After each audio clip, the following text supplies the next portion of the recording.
Ya bismillahirrahmanirrahim. Boleh ke slide yang awal dulu deh. Ya, slide yang awal, yang judul. Nah, Alhamdulillahil wahidil qahar, al-azizul ghaffar, mukawwirul laila 'alan nahar, tadhkiratan li ulil qulubi wal absar wa tafsiratan li dzawil albabi wal i'tibar, alladzi ayqadha min khalqihi man istafahu fazahadahum fi hadhihi dar. Asyhadu an la ilaha illallah wahdahu la syarikalah wa asyhadu anna Muhammadan abduhu wa rasuluh la nabiyya wa la rasula ba'dahu amma ba'du. Pertama-tama marilah kita panjatkan puja dan puji syukur atas kehadirat Allah Subhanahu wa taala, zat yang maha sempurna yang dengannya kita meminta pertolongan, perlindungan dan ampunan. Semoga segala aktivitas kita selalu dilimpahi nikmat dan karunia-Nya untuk terus berada di jalan yang lurus menuju keabadiannya.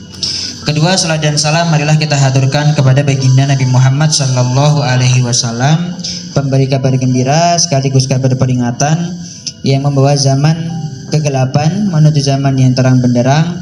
Semoga segala aktivitas kita selalu istiqomah di jalannya hingga hari akhir tiba, amin ya rabbal alamin. Alhamdulillah, setelah 5 tahun hidup di Jatinangor, ini pertama kali saya menginjakkan kaki di Ikopin. Apa sih Ikopin University atau Ikopin doang? Ikopin University ya. Ya. Pertama kali menginjakkan kaki di sini. Tadi ketemu orang di bawah, Pak masjidnya di mana? Oh, ke atas terus. Akhirnya saya sampai ke atas ke sana. Itu terus kalau di atas kayak nggak ada kehidupan kan, akhirnya ke bawah, terus sambil menduga-duga, oh ternyata masjidnya di sini ya gitu. Senang sekali rasanya bisa sharing pada kesempatan sore hari ini kepada teman-teman semua, untuk sesuai request panitia saya diminta untuk membawakan materi judulnya promo cashback pahala Ramadan ya. Ini semoga bisa sesuai dengan yang saya sampaikan, bisa sesuai dengan judulnya. Tapi saya mau disclaimer dulu gitu. Saya mau disclaimer dulu kalau saya ini bukan ustadz gitu ya. Karena bagi saya mengisi materi tentang keagamaan gitu ya, itu ada beban sendiri gitu. Karena tanggung jawabnya tanggung jawab vertikal langsung ke Allah gitu.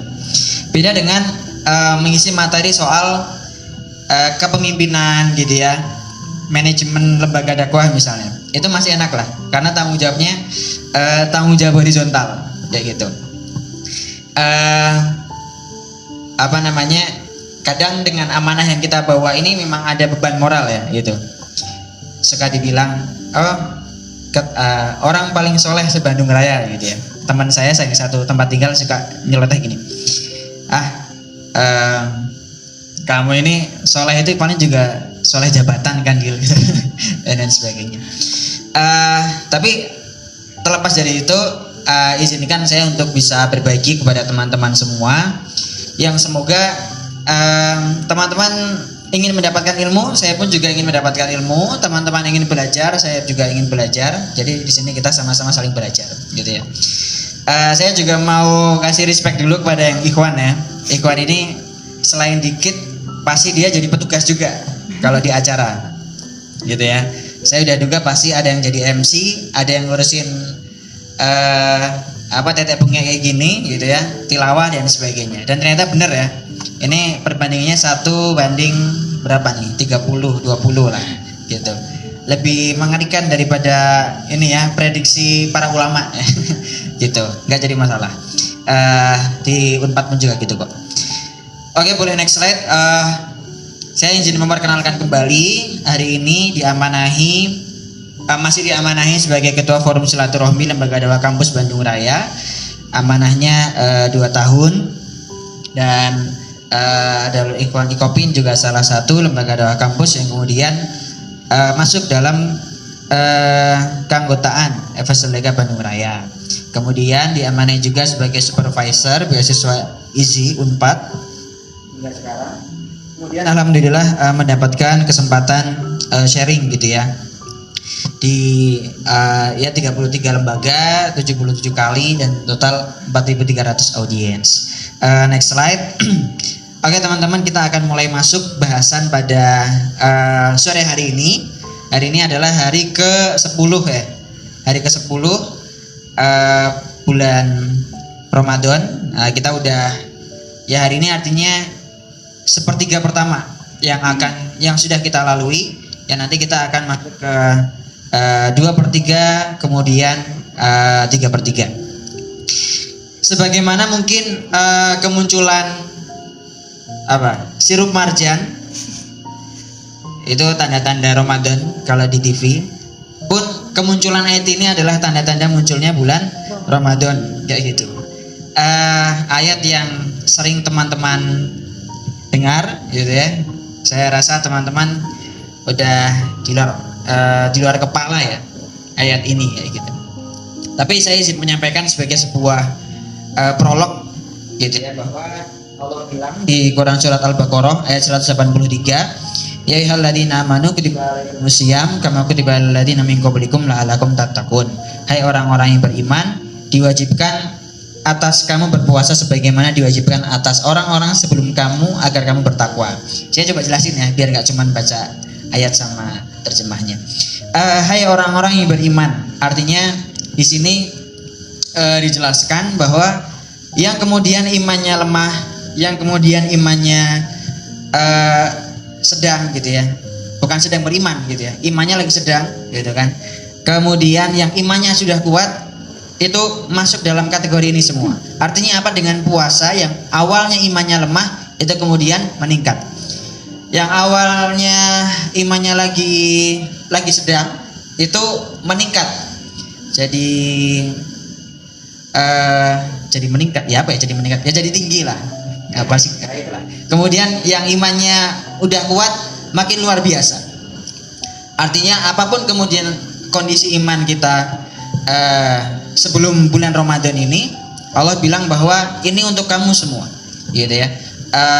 Sebagaimana diwajibkan atas orang-orang sebelum kamu agar kamu bertakwa. Artinya apa teman-teman semua? Bahwa Allah ingin membuat tabir penghalang antara kita dengan azab Allah Subhanahu wa taala melalui amal soleh. Dan salah satu amal soleh menurut tafsir Al-Mukhtasar yang paling luar biasa adalah puasa, gitu ya. Sehingga kita akan semakin melihat hari ke hari melalui puasa, melalui bulan Ramadan ini akan meningkat derajat ketakwaan kita, kayak gitu. Oke, boleh next slide. Oke, slide-nya bagus banget ya, cuma gini doang. Saya akan jelasin soal 3 amalan utama ya, 3 amalan utama di bulan Ramadan. 1, soal sholat dulu. Sholat ini jadi menarik teman-teman. Ini kalau misalnya kita di kantor gitu ya, misalnya kita lagi kuliah, kemudian lagi ada jam istirahat, ditanya mau kemana gitu, mau ke Masjid Darul Ikhwan Ikopin gitu. Mau ngapain? Mau sholat duha gitu ya. Kalau biasanya mau ngapain? Mau ke kantin gitu kan. Bahkan kita melihat energi luar biasa dari Ramadan ini menjadikan ibadah-ibadah yang sunnah itu menjadi wajib gitu ya. Apalagi yang wajib gitu. Betapa luar biasanya energi Ramadan membuat orang-orang melihat ibadah sunnah ini seakan-akan bagi dia adalah ibadah wajib gitu. 1, Allah menjanjikan pahala yang berlipat-lipat, tapi yang kemudian yang kedua adalah atmosfer bulan Ramadan ini membuat kita ingin melaksanakan ibadah sholat itu nggak hanya yang wajib gitu, tapi juga yang sunnah. Betapa luar biasanya bulan Ramadan gitu ya. Sebelumnya mungkin ya alhamdulillah minimal sholat 5 waktunya jalan gitu ya. Tapi hari ini kita melihat rawatibnya disikat gitu ya, dihabisin gitu. Tahajud harus gitu kan, duha juga harus gitu ya. Seakan-akan harus dilaksanakan. Kalau sebelum Ramadan mungkin kita tahajud agak sulit ya, gitu ya. Bangun subuh aja udah alhamdulillah gitu kan. Itu pun juga mungkin yang bangunin teman kosan misalnya, teman asrama misalnya, ataupun orang tua gitu ya. Itu aja udah pakai siraman air gitu ya, bukan siraman rohani gitu. Tapi ternyata ketika Ramadan kita bangun jam 3, jam setengah 4 gitu ya. Yang pertama kali kita pikirkan adalah ya selain udah baca doa bangun tidur ya, itu gimana sholatnya bisa jalan dulu gitu kan, baru sahur gitu ya. Apalagi sunnahnya sahur itu diakhirkan gitu. Yang dulunya sulit untuk bangun, sulit untuk sholat tahajud, ternyata ketika Ramadan terbiasa untuk sholat tahajud gitu kan, sebelum akhirnya sahur. Pun juga dengan misalnya yang lain, ada sholat duha gitu ya. Sholat duha mungkin dulu enggak, tapi akhirnya sekarang di sela-sela kegiatan istirahat sholat duha. Kalau dulu cuma 2 rakaat misalnya sholat duhanya, sekarang dihabisin semuanya sholat duhanya. Nah, betapa luar biasanya Ramadan, dan hari ini kita harus melihat bagaimana energi Ramadan itu mungkin benar-benar terasa kayak gitu ya. Termasuk juga kegiatan sore hari ini gitu. Saya nggak tahu bagaimana kalau di Ikopin ya, perbedaan antara kegiatan di masjid sebelum ketika Ramadan dengan non Ramadan lah gitu, dengan bulan yang lain gitu. Tapi saya rasa di masjid-masjid kampus, di kampus itu sendiri, masjid itu menjadi ramai gitu ya. Satu mungkin menjadi tempat yang cukup kondusif buat mengejar target tilawah gitu ya, dan lain sebagainya. Tapi yang kedua, kita melihat aktivitas masjid-masjid kampus ketika Ramadan itu gak ada habisnya gitu ya. Subuh ada, sholat 5 waktu jalan ya pastilah gitu kan, kajian sore ada, tarawih ada gitu ya, nanti ada itikaf dan sebagainya, nanti ada kegiatan sanat dan sebagainya gitu ya. Dan yang ketiga mungkin daya tariknya gitu ya, disediakan logistik gitu kan, buka bersama ya, kalau di Unpad buka gratis ya, free takjil gitu buat teman-teman yang berpuasa gitu. Dulu ada cerita menarik, kalau Masjid Raya Unpad itu kan memang menyediakan free takjil ya, nggak hanya ketika Ramadan tapi ketika Senin Kamis gitu. Waktu itu ada teman saya orang Kristen gitu, mau buka di situ. Terus gimana ini? Ya udah, ikut aja nggak apa-apa gitu ya. Tapi tolong pintar dikit gitu ya. Tapi kayaknya dia nggak pintar dikit gitu. Sebelum azan maghrib sudah berbuka, kan kelihatan, wah ini antara orang Islam nggak puasa atau bukan orang Islam gitu kan. Tapi bilang, bentar itu sabar dulu, tunggu azan gitu. Oke, mungkin boleh next slide. Tapi satu hal yang kemudian harus kita refleksikan hari ini adalah bagaimana kualitas sholat kita gitu. Karena Allah bilang, alladzi khalaqal mauta wal hayata liyabluwakum ayyukum ahsanu amala. Sebaik-baiknya ahsanu amala, sebaik-baiknya amal, bukan aksaru amala, sebanyak-banyaknya amal. Bukan berarti kemudian sholat duha 8 rakaat itu nggak bagus, bukan berarti sholat tahajud misalnya 11 rakaat itu nggak bagus gitu ya. Tapi yang kita cari sebagaimana firman Allah adalah sebaik-baiknya amal. Nah, Ibnul Qayyim al-Jauziyah kemudian mengklasifikasikan kualitas sholat ini menjadi 5 tingkatan gitu. Satu adalah mu'aqqab, disiksa. Nama tingkatannya aja udah ngeri ya, disiksa gitu kan. Bagaimana orang yang masuk kategori ini gitu. Yang pertama adalah malas menjalankan ibadah sholat gitu ya. Sholat zuhur dilaksanakan 5 menit menjelang azan asar misalnya gitu ya. Sholat subuh udah bangun sebenarnya gitu kan ya, tapi yang bangun cuman fisiknya, hatinya mah nggak bangun. Makanya saya juga kesel sama orang-orang tuh, mohon maaf ya, bukan teman-teman, maksudnya teman-teman saya itu dibangunin, bangun dia berdiri gitu kan, tapi tidur lagi. Jadi yang salah siapa gitu kan? Kayaknya hatinya emang kotor gitu bilang gitu. Ataupun mungkin yang lain. Yang kedua adalah ternyata selain malas sholat, aturan-aturan seputar sholat pun juga diabaikan gitu ya. Dari mulai waktu sholat gitu ya, misalnya wudhunya belum benar gitu. Ini kita kan udah besar nih, 20 tahun ke atas semuanya. Ada yang di bawah 16, 15, udah 20 tahun ke atas lah ya. Saya rasa 20 tahun kita hidup, masa wudunya belum benar gitu kan. Ataupun mungkin rukun-rukun sholatnya. Dan yang ketiga adalah menjadikan sholat ini hanya formalitas gitu kan. Oh ya udah, yang penting udah sholat gitu ya, yang penting udah 5 waktu gitu kan. Bahkan mungkin kalau saya meskipun anak lembaga dakwah, anak lembaga dakwah dari kecil, enggak dari kecil juga sih, dari mahasiswa baru sampai sekarang udah lulus, tapi saya besar di lingkungan yang cukup dinamis lah. Saya jurusannya ilmu politik, teman-teman semua gitu ya. Ada yang bergabung di lembaga dakwah itu 1 orang aja udah alhamdulillah gitu ya. Teman-teman pas saya cek gimana sholatnya, udah sholat belum gitu kan, alhamdulillah dia jam 8 sholat subuh, 8 pagi. Oh bisa tuh sekalian sama duha gitu kan. Ada juga yang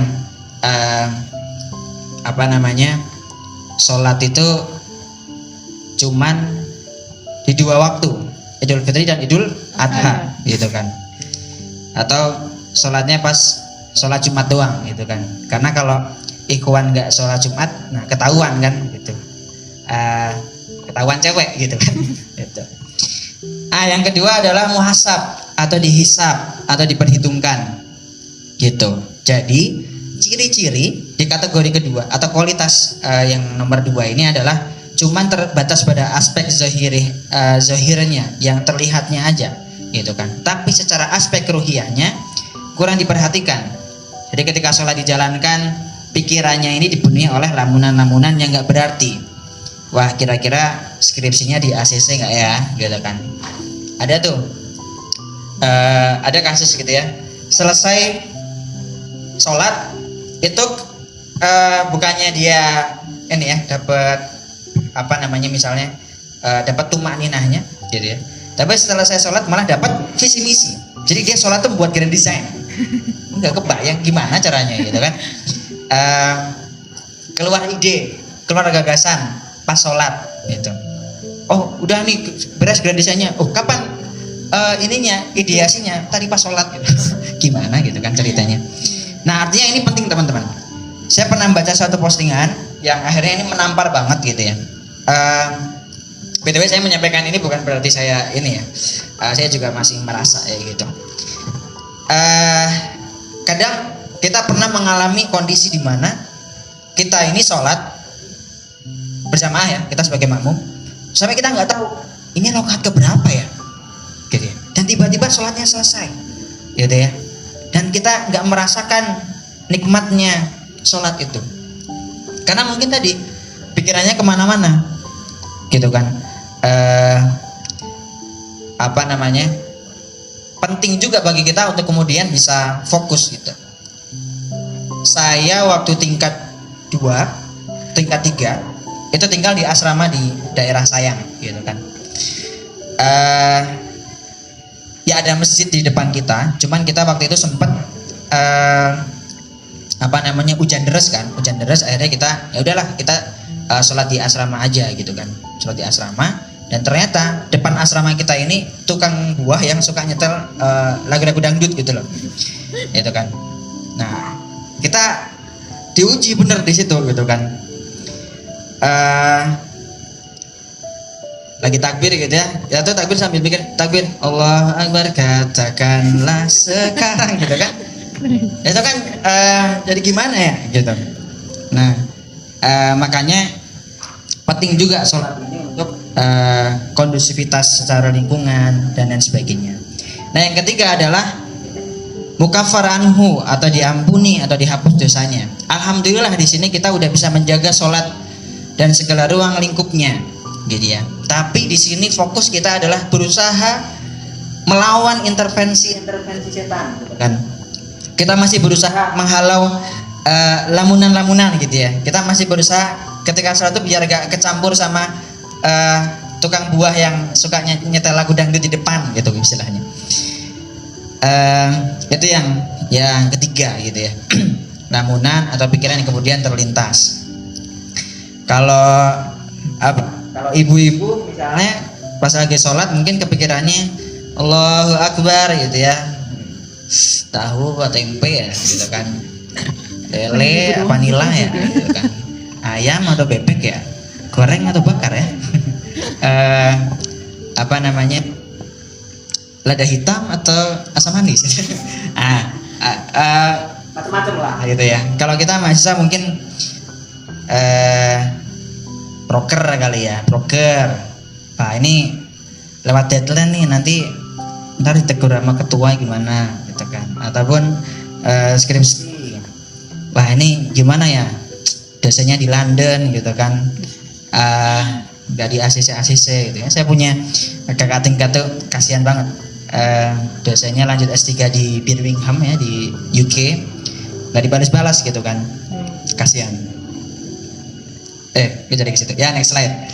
Kemudian yang keempat adalah musabun atau diberi pahala. Nah di sini kemudian kita benar-benar iqomah atau mendirikan sholat yang kalau tadi kita berusaha menghalau lamunan-lamunan, pikiran-pikiran. Nah sekarang kita udah benar-benar hanyut dan tenggelam dalam sholat dan pengambahan pada Allah Subhanahu Wa Taala.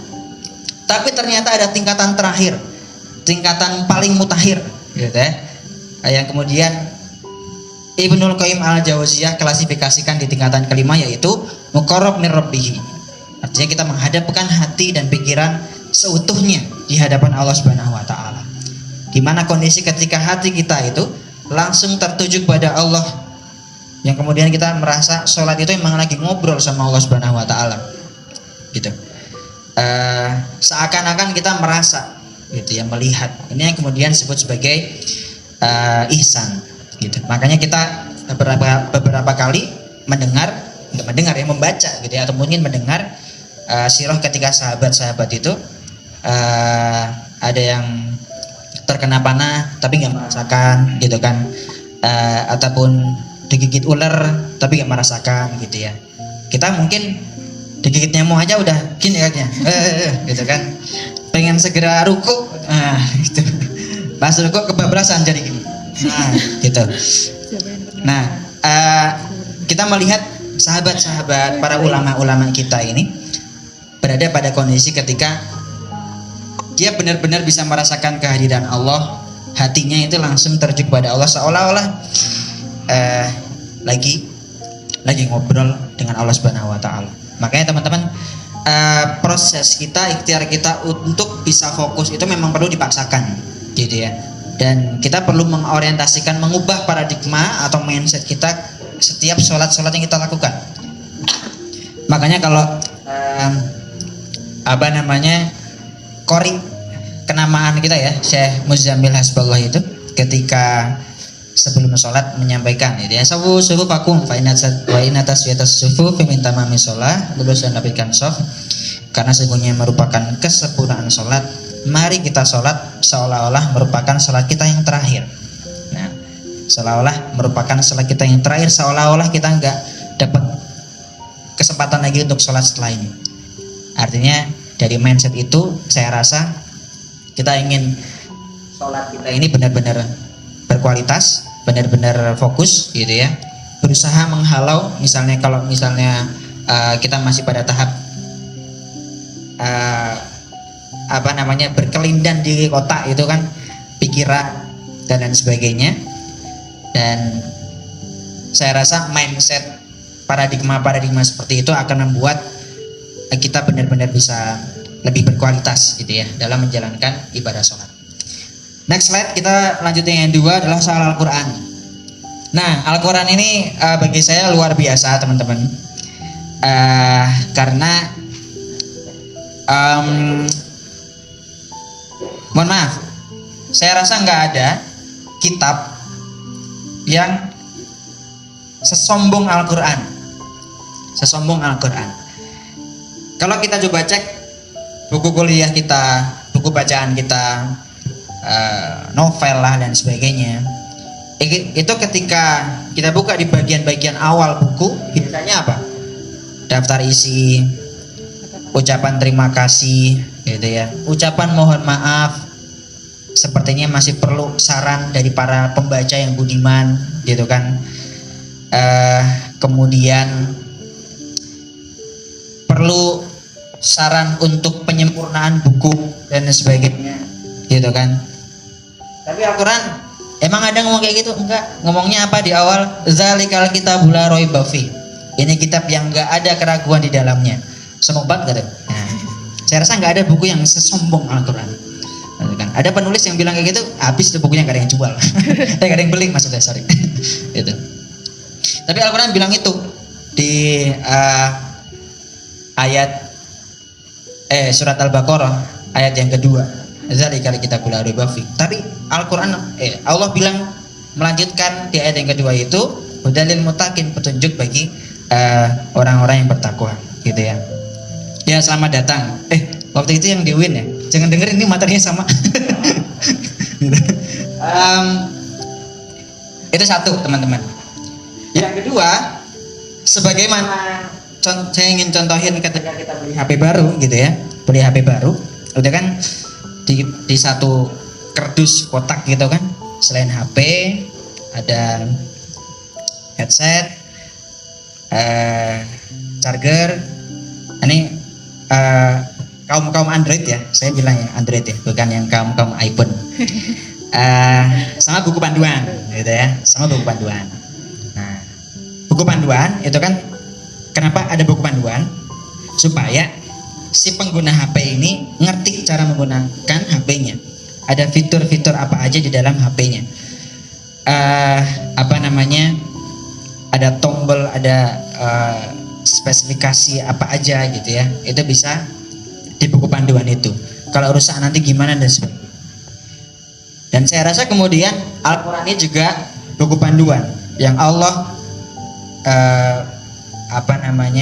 berikan kepada kita supaya kita bisa mempergunakan kehidupan di dunia ini dengan benar gitu. Buku panduan itulah yang kita sebut sebagai Al-Quran. Dan saya rasa hari ini banyak dari kita yang kemudian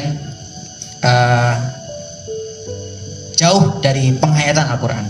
Teman-teman semua, kalau kita semua para mahasiswa muslim di sini semua masih mahasiswa atau ada yang udah lulus?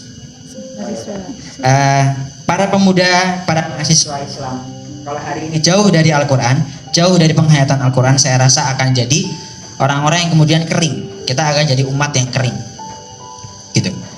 Oleh karenanya kebersamaan itu penting. Yang saya sampaikan di sini banyak ya kebersamaan ya, enggak hanya kepada sesama teman-teman. Kebersamaan bersama Allah, ma'iyatullah, kebersamaan kepada jamaah, ini kan jamaah ya nih, lembaga gitu ya. Kemudian salah satunya adalah ma'iyatul Rasul atau kebersamaan bersama Rasul. Gitu. Allah bilang di Quran surat Al-Hujurat ayat ke-7, wa alamu anna fikum Rasulullah. Ketahuilah di tengah-tengah kita ini ada Rasulullah. Apa artinya? Kalau dulu di tengah-tengah sahabat ada Rasul, di tengah-tengah kita ini ada sunnah. Gitu ya. Saya ingin coba kemudian kontekstualisasikan Al-Quran dengan ayat tadi. Wa alamu anna fikum Rasulullah. Teman-teman semua, ketika kita baca Al-Quran, bukankah kemudian kita merasa bapak, ibu, ayah, bunda kita juga udah baca Al-Quran sebelumnya? Bukankah kita kemudian merasa kakek kita juga udah baca sebelumnya? Bukankah kita kemudian merasa para ulama-ulama kita juga sudah membaca?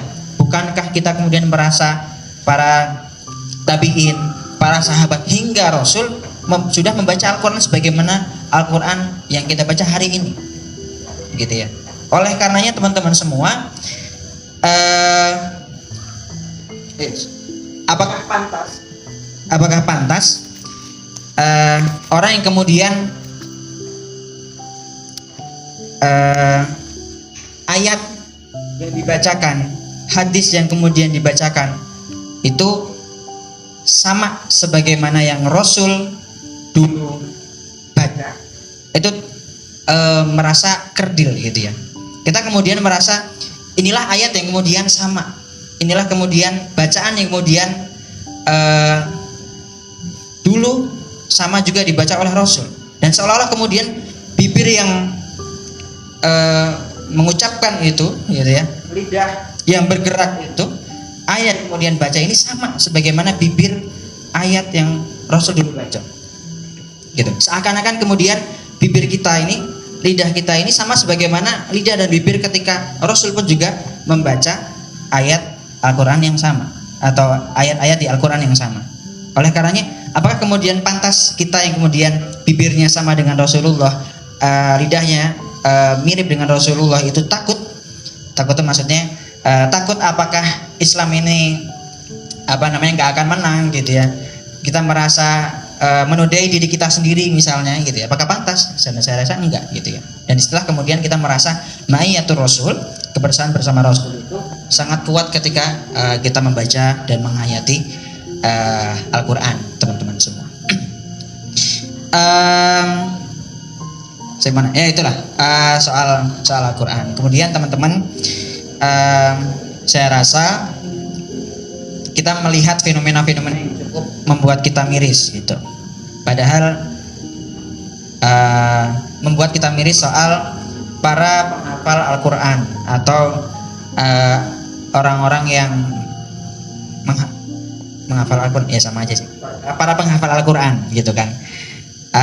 Kita menemukan banyak teman-teman yang hafal Al-Quran ini cuman hafal doang gitu, tapi pendalaman ayatnya itu mungkin gak dilakukan, sehingga ini hafal Al-Quran kok alatnya begini gitu kan, ini hafal Al-Quran kok tapi gak pernah tilawah setiap harinya. Padahal Allah bilang di wahyu yang pertama kali turun itu adalah Iqra gitu. Maka bagi saya kemudian kalau kita nggak ada interaksi dengan Al-Quran, kita nggak membaca Al-Quran, bahkan ketika kita udah hafal Al-Quran, bahkan kita misalnya adalah qori, ya berarti ada yang salah. Dan ini banyak kita temukan teman-teman. Kita banyak menemukan para penghafal Al-Quran yang udah hafal 30 juz gitu ya, itu kayak cuman hafal doang gitu. Saya juga banyak teman-teman qori loh, qori MTQ nasional gitu ya, langganan setiap tahun ikut MTQ nasional gitu kan, tapi pernah membaca ayat Al-Quran itu salah gitu. Salah itu maksudnya dia nggak membaca utuh ayat itu gitu. Saya juga pernah dapat cerita ketika salah satu qori ya, ini teman saya cerita langsung, dia langganan ikut MTQ nasional. Pernah bang waktu itu, enggak deh, dia panggilnya mas deh. Pernah mas waktu itu MTQ nasional. Jadi ayat yang dibaca itu surat apa gitu saya lupa. Tapi ketika dia tampil di panggung gitu kan, Al-Quran dengan Al-Quran yang mau dia baca, tiba-tiba hilang tuh ayatnya gitu. Tiba-tiba hilang ayatnya. Pas dia balik udah ada lagi ayatnya. Nah ini ada apa nih gitu kan. Oleh karenanya teman-teman, penghayatan terhadap Al-Quran itu harus kita sinkronisasi dengan ikhtiar kita untuk membaca Al-Quran gitu. Oke, next slide. Ini berapa ya? Masih ada berapa menit waktunya MC? Saya kalau nggak dikasih tahu suka bablas sampai subuh. Masih ada waktu? Berapa menit? 15, 10 aja ya. Oke. Nah, teman-teman bisa dilihat ini sebagaimana perkataan Ibnu Katsir rahimahullah, apapun yang kemudian kesentil sama Al-Quran ini jadi mulia. Itu. Al-Quran karena apa? Karena Al-Quran adalah kitab yang mulia, gitu ya. Ketika diturunkan dengan bahasa Arab menjadi bahasa yang paling mulia. Dan bahkan kita tahu bahwa bahasa Arab yang di Al-Quran ini tingkatan bahasa Arab yang paling tinggi, bukan bahasa amiyah ya sehari-hari gitu. Diajarkan kepada Nabi Muhammad Shallallahu Alaihi Wasallam, akhirnya Nabi Muhammad menjadi Rasul yang paling mulia. Disampaikan oleh malaikat Jibril jadi malaikat yang paling mulia. Diturunkan di tempat yang paling mulia di muka bumi ini, yaitu Makkah dan Madinah, akhirnya menjadi tempat yang paling mulia gitu. Coba bayangin kalau diturunin di Jatinangor kan, wah itu orang-orang Arab pada kesini, tempat paling mulia. Dan diturunkan di bulan Ramadan, akhirnya bulan Ramadan menjadi bulan yang paling mulia. Dan dari berbagai sisi itu kita bisa menilai bagaimanakah mulianya kitab suci Al-Quran ini. Dan saya rasa kemudian kita-kita yang membaca Al-Quran, menghafal Al-Quran, mendalami asbabun nuzulnya, gitu ya, mendalami tafsir-tafsirnya, kita berikhtiar, kita berdoa bersama-sama semoga kita bisa menjadi orang-orang yang kemudian merasakan sentilan mulia dari Al-Quran ini, gitu ya. Beberapa hadis, ayat kita mungkin sering kali mendengar, gitu ya. Iqra'ul Quran fa innahu ya'ti yaumal qiyamati syafi'an li ashabihi. Bacalah Al-Quran karena sungguhnya dia akan memberikan syafaat bagi orang yang membacanya di akhirat nanti, gitu kan.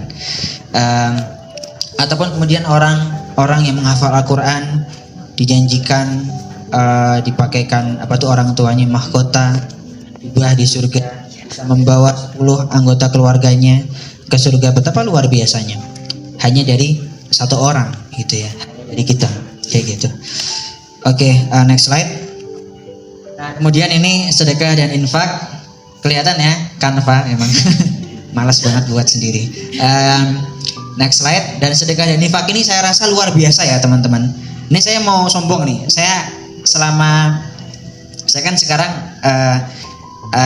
punya tempat tinggal, ya punyalah misalnya tempat tinggal. Saya punya 2 tempat tinggal, satu di asrama yang tadi di isi Unpad itu, satu saya juga tinggal di masjid perumahan Bur Indah, gitu kan. Nah, saya udah tinggal di situ dari tahun lalu, dan ketika Ramadan kita itu benar-benar nggak keluar sama sekali, gitu kan. Sahur, buka, gitu ya, nggak hanya disediain, sampai sisa-sisa teman-teman. Jadi ada yang berminat. Dan saya kemudian melihat betapa luar biasa ketika puasa ini orang-orang memberi sedekah, gitu. Takjil lah, gitu kan, sahur lah, gitu kan. Nanti di akhir ada zakat lah, gitu kan. Karena ketika di hadis ini kita baca, yang ngasih makan orang puasa baginya pahala seperti orang yang berpuasa tanpa mengurangi pahala orang sedikit pun. Sedekah-sedekah kita kemudian dilipat gandakan pahalanya, kayak gitu ya. Makanya bahkan nggak hanya puasa Ramadan ya teman-teman ya, puasa Senin Kamis itu ada beberapa tempat yang menyediakan free takjil, gitu.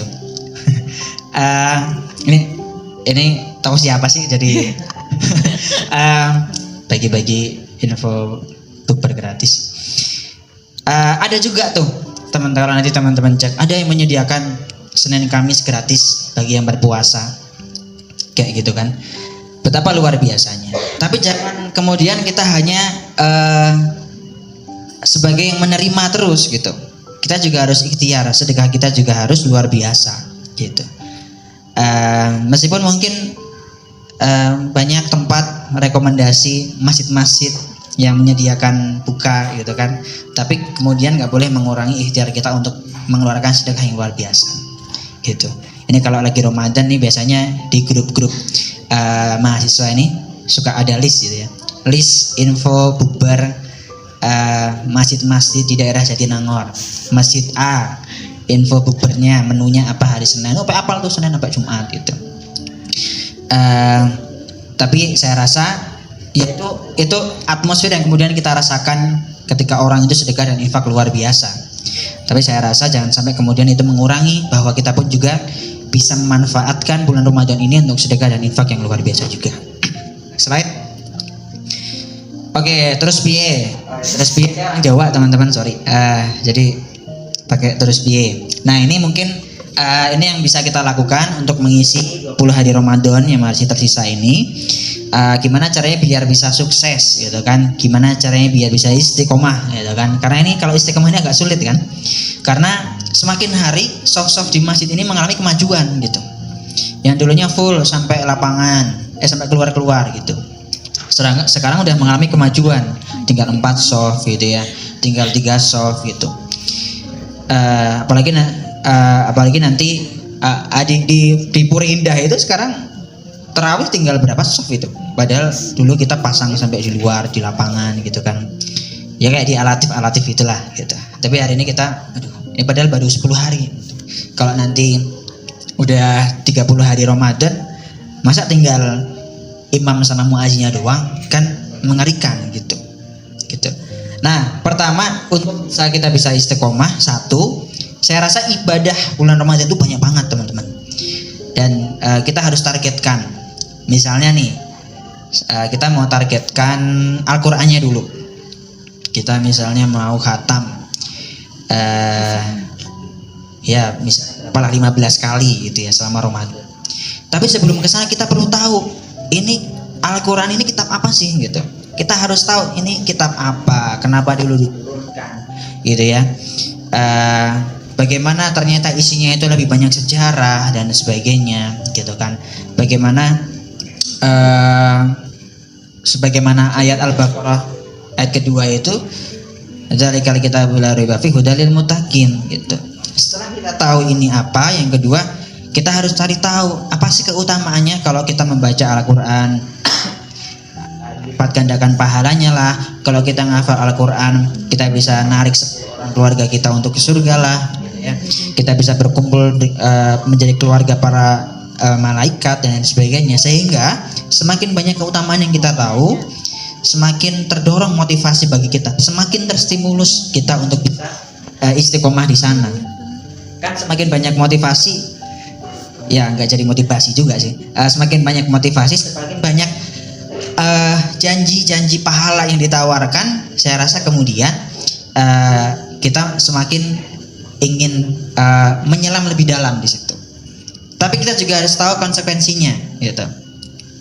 Apa sih konsekuensi kalau misalnya kita ini jauh dari Al-Qur'an, misalnya tadi kan kita jadi umat yang kering gitu. Saya waktu di pondok pesantren itu kita disampaikan tuh keutamaan menghafal Al-Qur'an apa, tapi juga disampaikan konsekuensinya. Kalau kita hafal Al-Qur'an tapi nggak ada ikhtiar untuk mengulang memurojaah hafalan yang sudah kita hafal, nggak ada ikhtiar, dosa gitu. Nah itu kan jadi takut akhirnya kita. Berarti harus dijaga terus nih gitu. Yang keempat, target itu pasti. Target ini penting. Jangan sampai targetnya baru pas Ramadan ya, kayak gitu kan.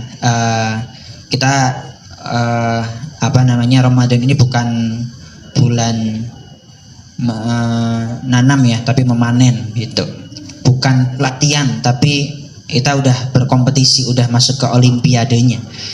Kayak gitu. Makanya target ini penting untuk dibuat gitu ya. Yang nanti di breakdown, berarti tiap hari harus ngapain. Kalau bisa, karena kan kita udah besar nih, udah dewasa. Saya rasa nggak hanya sekedar target, tapi kita juga harus punya kita bahkan janji kepada diri sendiri kita soal konsekuensi.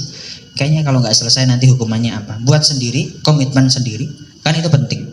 Tapi yang kelima, saya rasa kita perlu untuk agar kita bisa mencapai target-target itu, ikutlah kegiatan-kegiatan atau komunitas gitu ya. One day one juice gitu kan, Gemar Ramadan Ikopin, nah ada nih gitu kan, kegiatan-kegiatan di masjid-masjid kampus. Saya rasa dengan itu kita bisa lebih mudah untuk mencapai target-target itu. Kan biasanya kalau ikut komunitas ada aturannya, ada hukumannya misalnya, gitu kan, ada awardnya misalnya dan sebagainya. Tapi saya rasa itu adalah wadah aja untuk bisa merealisasikan target-target kita di bulan Ramadan. Next slide.